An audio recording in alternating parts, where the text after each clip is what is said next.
Hello, my name is Logan, and I'm your host, the Mighty Pirate. In today's video, we are going to discuss the Marauder. For those of you who watch my channel, I've already done a Marauder 2C, and this is exclusively about the Marauder from an Inner Sphere standpoint.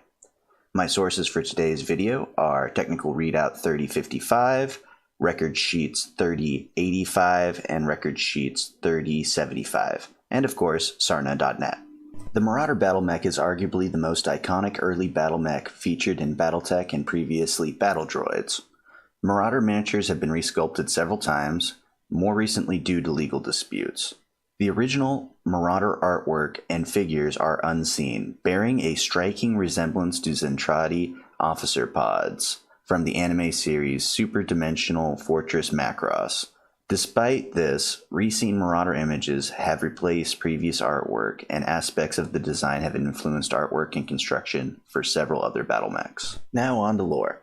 The Marauder was first built by General Motors in 2612 for use as an attack and direct fire support battle mech, the first mech to diverge from the traditional humanoid shape of previous machines. The Marauder was one of the most well-known mechs in existence, and originally meant to usher in a new generation of mechs. Unfortunately, with the fall of the Star League, this new generation never quite materialized. On its own merits, though, the Marauder was devastatingly powerful mech.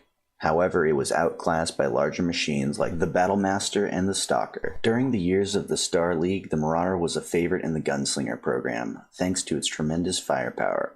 While advanced electronics endeared it to many battalion and regimental commanders, on the hellish battlefields of the Succession Wars, massed formations of Marauders proved devastating as shock units in breaking through enemy lines. However, the rarities of these mechs often meant they had to be paired with other similar mechs, such as the Warhammer and the Thunderbolt. When the Helm memory core was recovered, the Marauder was an obvious candidate for Lost Tech upgrades. House Davian were among the first to field an updated variant, but their eagerness backfired when House Kurta captured Gwyneth and its Marauder factory in the War of 3039. With Kurtans in possession of the first variant, the Federated Commonwealth decided to build a second using a different configuration.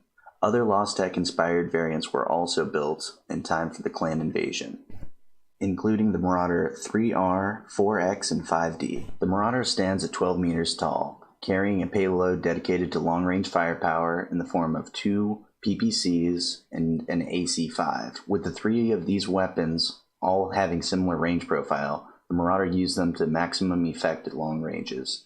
The PPCs were carried in armored gauntlets matching the same configuration as the Warhammer, but the arms were versatile ball-socketed joints proved faster traverse rate and superior field of fire.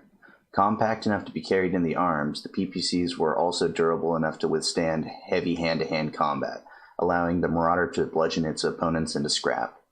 Firing a 3-round burst of 120mm shells, the autocannon was mounted atop the right torso, fed by 1 ton of ammunition stored in the left torso. As an added afterthought, its connection to the main chassis was tenacious, and a successful hit could easily disable the system, while the gun itself was often temperamental.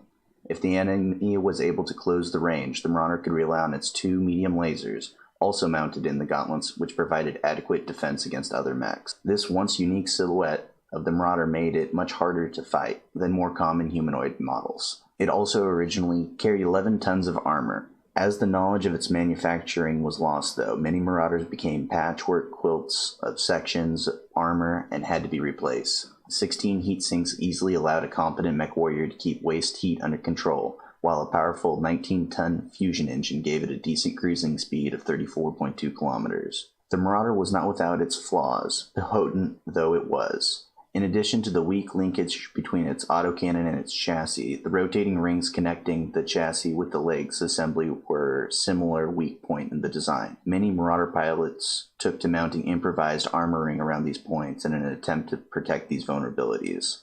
The powerful high-res tracking system located in the forward section of the mech was also known for impeding the pilot's field of view. That'll conclude my video on the Marauder.